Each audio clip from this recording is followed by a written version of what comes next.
Essa história aconteceu há cerca de 5 anos. Era final de verão e uma amiga estava prestes a se casar.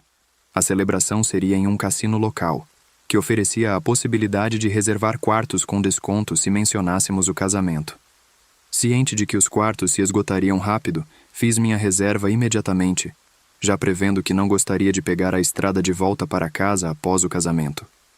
O cassino ficava a uns 50 minutos da minha casa, então planejei chegar mais cedo, por volta das 3 da tarde, me arrumar no quarto e então ir tranquilamente para o casamento. O casamento foi espetacular, um dos melhores que já presenciei. O local era deslumbrante, com espaços tanto internos quanto externos, e o clima estava perfeito. A comida, então, era de outro nível, a melhor que já tive o prazer de saborear em um casamento, sem exagero. Após a cerimônia, as pessoas começaram a seguir seus próprios caminhos. Alguns voltaram para casa, outros decidiram tentar a sorte nas mesas de jogo do cassino, e ainda havia aqueles que preferiram explorar os bares disponíveis no local. Optei por me juntar a alguns amigos na roleta, onde troquei entre 50 a 75 dólares por fichas coloridas. Não estávamos com muita sorte inicialmente, escolhendo nossos números favoritos sem sucesso. Em um último esforço, coloquei minhas últimas 20 fichas no número 22 preto. Para nossa surpresa e alegria, o número saiu. E lá estávamos nós, comemorando efusivamente, antes de rapidamente tentarmos recuperar a compostura, meio envergonhados pela euforia. Após recolhermos nossas fichas, decidimos guardar o lucro nos bolsos, planejando trocá-las por dinheiro mais tarde. Foi nesse momento que um homem baixo, vestindo moletom e capuz, e óculos escuros apesar de estar dentro do edifício, me abordou. Ele elogiou nossa sorte no jogo e sugeriu que subíssemos até sua suíte para algumas bebidas. Educadamente declinei a oferta, dizendo que estávamos bem. Ele insistiu, deixando claro que estaria por perto, caso mudássemos de ideia. Decidindo continuar a noite, alguns amigos queriam testar suas novas fortunas nas máquinas caça-níqueis, e mesmo tendo ganhado um bom dinheiro, eu estava pronto para acompanhar, embora sem mais jogar. Enquanto procurávamos por máquinas disponíveis, notei que o homem que me abordou nos observava de longe, seguindo-nos discretamente pelo cassino. Discretamente, alertei meus amigos, e concordamos em mudar de ambiente, indo nos juntar a outros convidados do casamento que estavam em um dos bares. Após cerca de 1 hora, o grupo começou a se dispersar, cansados da longa noite. Pedi ao meu amigo Michael que me acompanhasse até o quarto, já que ficávamos no mesmo andar.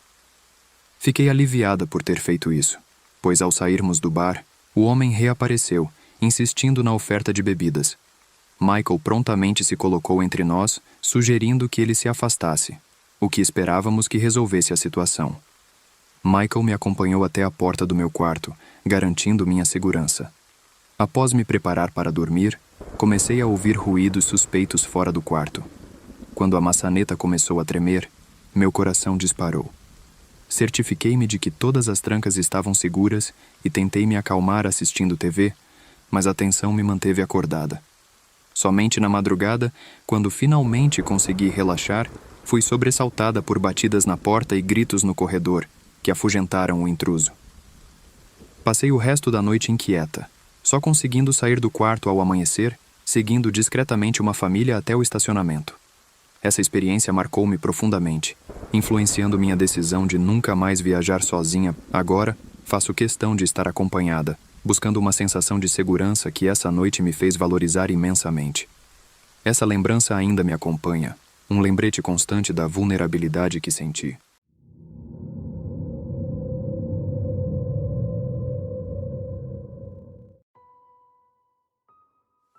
Essa história aconteceu há 3 anos, quando eu tinha acabado de voltar de férias fora da minha cidade. Meu ônibus me deixou na estação por volta da 1 hora da madrugada. Cheguei à estrada principal e comecei a procurar um táxi para voltar para casa, mas não havia nenhum táxi ou pessoa à vista.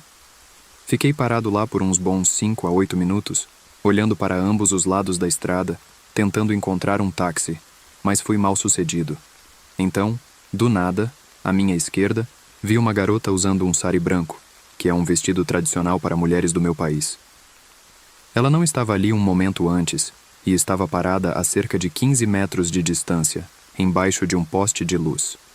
O fato de não tê-la visto momentos antes era bastante sinistro, mas eu me disse que, ao procurar um táxi, eu simplesmente não a tinha notado. No entanto, meu coração começou a bater acelerado quando olhei na direção oposta para procurar um táxi e, ao me virar novamente, a ouvi dizendo algo para mim, a poucos passos de mim agora. Ela estava bem perto de mim, tendo chegado a mim em tempo recorde e em silêncio. Meu coração estava quase saindo do peito de medo quando ela disse: "Você poderia fazer um favor para mim?" Neste ponto eu estava tremendo. Eram quase 2 horas da manhã, e essa garota de sari branco simplesmente parecia ter surgido do nada. Ela disse que precisava ir para casa e que estava muito tarde, mas gostaria que alguém a acompanhasse. Ela me perguntou se eu poderia fazer esse favor. Apesar do medo, eu sabia que a essa hora é muito incomum ver mulheres sozinhas na rua, porque pode ser um lugar muito perigoso para uma mulher estar sozinha à noite. Sabendo disso, eu concordei em acompanhá-la, com medo por sua segurança se eu não o fizesse. Caminhamos juntos, mas eu não queria conversar ou fazer contato visual. Nem mesmo perguntei para onde ela estava indo, apenas a segui, mantendo uma distância. Ela não disse uma palavra durante todo o trajeto, o que era inquietante. Depois de cerca de 15 minutos de caminhada, chegamos a um portão de aço. Ela sorriu e disse que morava perto dali, agradeceu e se virou para ir embora. Pensei que meu trabalho estava feito e comecei a andar na direção oposta para procurar meu táxi novamente. No entanto, a curiosidade me atingiu no peito, e eu queria saber qual direção ela estava tomando especificamente.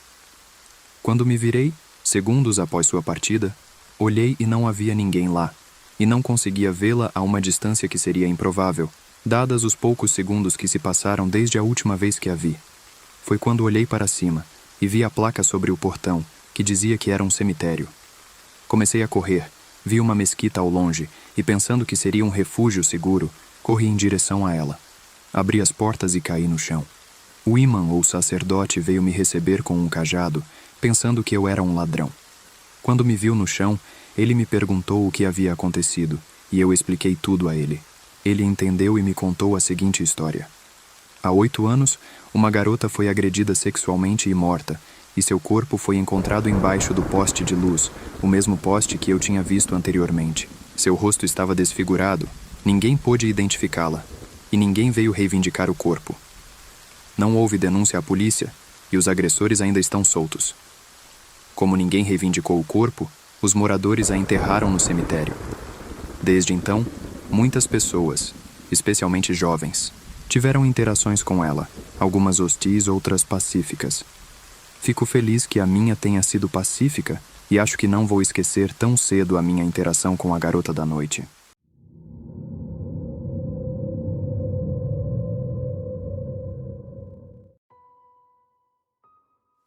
Moro sozinho em uma casa de tamanho típico nos subúrbios. Isso aconteceu no ano passado, quando finalmente decidi limpar meu porão. Agora, o porão da minha casa não é acabado, então os pisos são de concreto e há muitos canos aleatórios e coisas do tipo. Realmente não há muito motivo para eu descer lá. Então, desde que me mudei há cerca de 5 anos, ele tem sido usado principalmente para armazenamento. Eu queria talvez terminar o porão, ou pelo menos tornar o espaço útil, então decidi passar pelas coisas lá embaixo e organizá-las. Eu não tinha ido ao porão em pelo menos 1 mês, então um dia desci e comecei a limpar. Havia bastante coisa lá embaixo, principalmente caixas grandes com coisas que eu não usava muito. Comecei perto das escadas e fui examinando as caixas uma de cada vez. Estava me livrando de muitas coisas, seja jogando fora ou doando. Outras coisas eu estaria armazenando de uma maneira mais organizada. Provavelmente cerca de 1 hora depois de começar a limpar, eu estava lá no porão e pensei ter ouvido um barulho pequeno lá embaixo. Não tinha certeza do que era no início. Pensei que talvez fosse um rato ou algo assim, o que me deixou infeliz só de pensar. Quando ouvi, lembro que parei e olhei ao redor. Não vi nada, no entanto, e o barulho também parou, então voltei ao trabalho.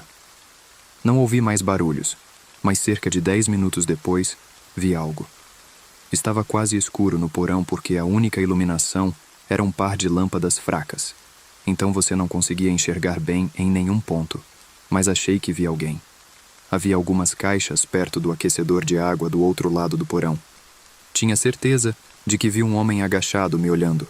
Eu só podia ver a cabeça e parte do ombro dele. Foi uma visão realmente assustadora de se ver.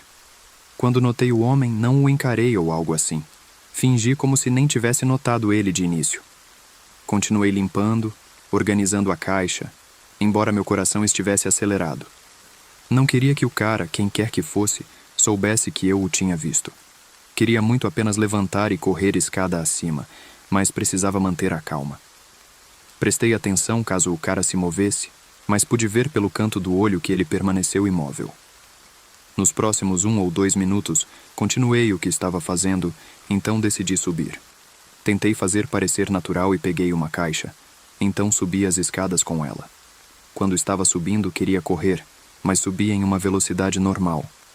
No entanto, quando estava quase no topo das escadas, tinha certeza de que ouvi o cara se movendo. Não me dei ao trabalho de olhar para trás porque não queria, mas em segundos pude dizer que o cara estava agora caminhando para as escadas e provavelmente iria subir atrás de mim.